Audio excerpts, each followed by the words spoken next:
വളരെ ടേസ്റ്റി ആയിട്ടുള്ള ചിക്കൻ തോരൻ ഇവിടെ റെഡി ആയിട്ടുണ്ട്. ചിക്കൻ ഇവിടെ ചെറിയ കഷ്ണമാക്കി മഞ്ഞൾപ്പൊടി മുളക് പൊടി ഇട്ട് വെച്ചിട്ടുണ്ട്.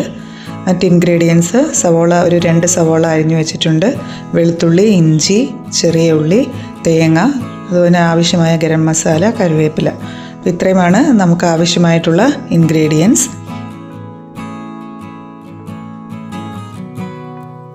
ചിക്കനകത്ത് മഞ്ഞൾപ്പൊടിയും മുളക് പൊടിയും ഇട്ട് നമ്മൾ ഇവിടെ വേവിക്കാനായി വെച്ചിട്ടുണ്ട്. അതിനോടൊപ്പം ഇവിടെ ഉള്ളി, വെളുത്തുള്ളി, ഒരു കഷ്ണം ഇഞ്ചി, ഇത് 3 ചതച്ച് നമ്മൾ ഈ ചിക്കനോടൊപ്പം ഇട്ട് ഒരു 1/2 ഗ്ലാസ് വെള്ളം ഒഴിച്ച് നമ്മൾ അടച്ചു വെച്ച് വേവിച്ചെടുക്കുന്നുണ്ട്. അപ്പം ഇഞ്ചി, വെളുത്തുള്ളി, ഉള്ളി ചതച്ച് ഇട്ട് കൊടുത്തിട്ടുണ്ട്. ഇനി നമുക്ക് ഒരു 1/2 ഗ്ലാസ് വെള്ളം കൂടെ ഒഴിച്ചു കൊടുക്കാം.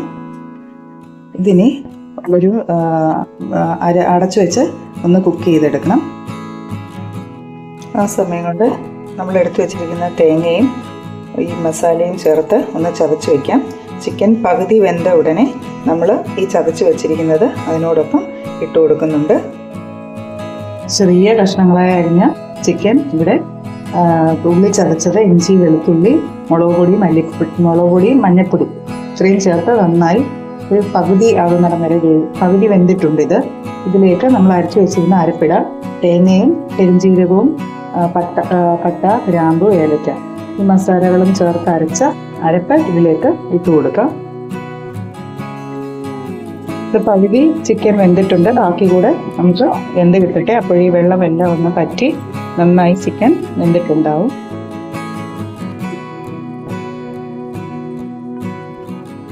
ഇവിടെ ചിക്കൻ നന്നായി വെന്ത് വെള്ളം പറ്റി വന്നിട്ടുണ്ട്.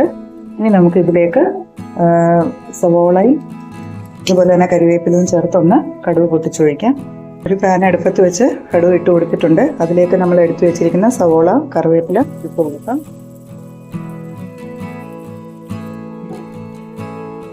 സവോള നന്നായി വഴണ്ട് കിട്ടിയിട്ടുണ്ട്. ഇത് നമുക്ക് ചിക്കനിലേക്ക് ഇട്ട് കൊടുക്കാം.